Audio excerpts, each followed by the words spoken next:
good. You want to ask me the question, or should I just answer it?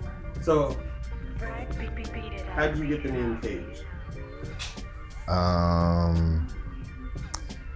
Actually, when I started making music, my very first song I recorded, I was sick. I was actually sick and I didn't have a rap name. So there was a dude there, a D-man. He named me Contagious.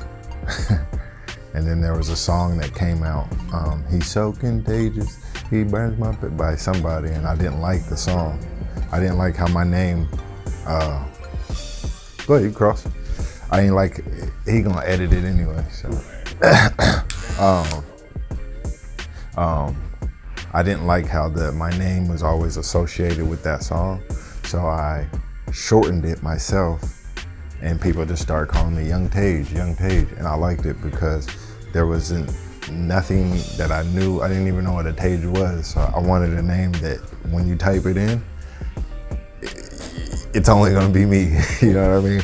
And then ironically, after I started rapping and I dropped like my very first 2 CDs, there was a guy out in Riverside. He comes out and his name is Young Tage, Samoan dude. And I still follow him to this day. He still goes by Young Tage and he still raps. But anyway, that's neither here nor there. So how'd you go from rap to Taper Tage? Back to the D-Man guy again. We both stopped rapping and we went to cutting hair. And he's ironically the dude, Taper Tage. He called me that one day and then I just went and stuck with it. But I started cutting hair in 2013. I had never cut nobody's hair in my life, and I had to do something because I had a daughter and I was just hustling. And I had to do something that was respectable in the community, and I was like, man, I gotta do something. And my cousin, he actually worked at this barbershop right here, the spot, Oceanside, California. And I took my butt to barber school, and shoot, I've been cutting hair ever since then. It took me like 2 years to get to the shop. My cousin doesn't work here no more, but I've been here about 3 years. Sure.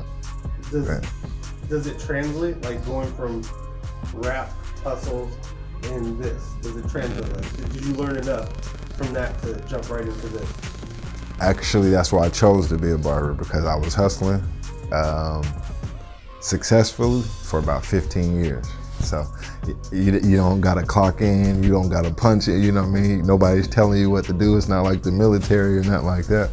So I wanted a job where I wasn't gonna have to wake up at 8:30 and be to work by 9 o'clock, punch the clock, take break at 12, you know what I mean? So it translates perfect. Like, if you ask anybody who used to hustle and is a barber now, you still wake up at the time you want. I can walk outside right now and go smoke. Actually, I'm on the clock as we record right now. But yeah, it definitely, like, I love this job. I don't think there was a better job that I could have got unless I went to the NBA. But other than that, I love what I do, bro. I love it. I love the fact that when people come in, they're looking all sad because, you know, their hair is all jacked up, dandruff's probably all off in their eye and stuff. And then they come in, especially people that you've never cut before.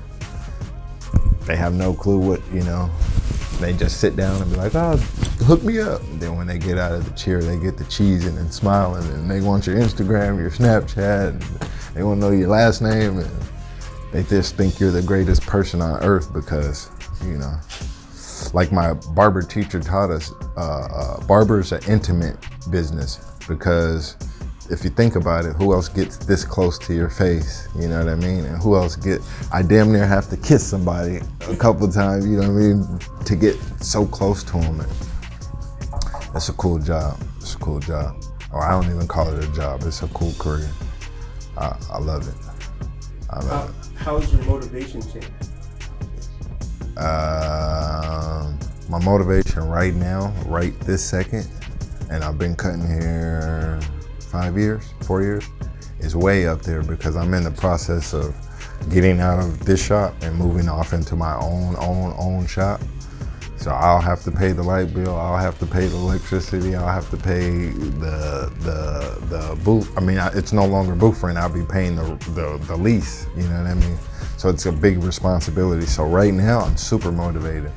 Ask me in 10 years, I don't know, you know what I mean? Because I see a lot of barbers that have been cutting for a long time and they just kind of going through the motions, you know what I mean? Next. But right now, since I'm still learning, I'm still buying all the brand new tools, the cordless clippers, all the BS that a brand new barber buys, because shit, I'm still fresh in it, and I still perfecting my craft. But once it's perfected, who knows, you know what I mean? It's like a college player. The college players play super hard because they're not millionaires yet. But once you become a millionaire, it's like, I don't care if I win or lose, because shit, I got a Benz outside, I got 50 million women that are gonna see me at the club tonight, you know what I mean? So, I love what I do. Love it. Taper Tage.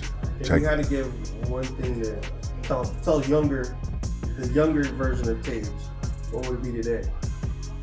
Why you didn't start cutting hair 10 years ago? Yeah, that would be it.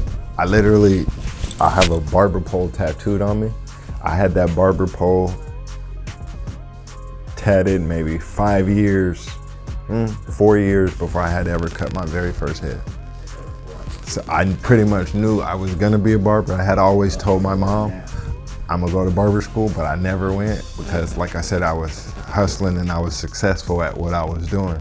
You know what I mean? I had bought a home and everything, a brand new home. I had to sit and watch it get built, all with no job. When we went into a recession and Obama was talking about people were buying houses that they couldn't afford, I had to raise my head because I was one of those people. But that's my motivation now, is to get back into a house legally, so I can keep it up, because I only had that house for about 4 years. Because like I said, it's not that my hustle failed, it's I had a daughter and I knew what I was doing. I ain't gonna say what I was doing, but what I was doing, I definitely couldn't have a daughter and still do what I was doing.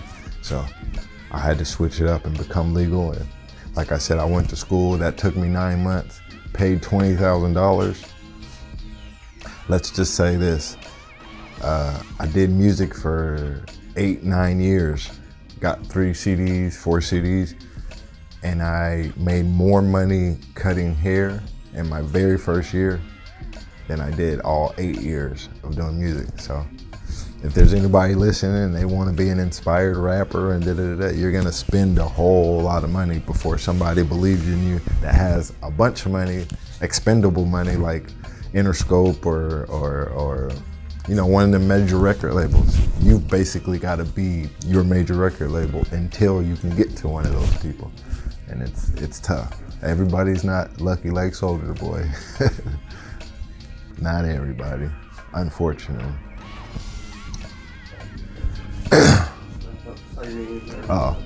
Anywho, I ain't gonna talk y'all ear off. I know I only got a minute or two.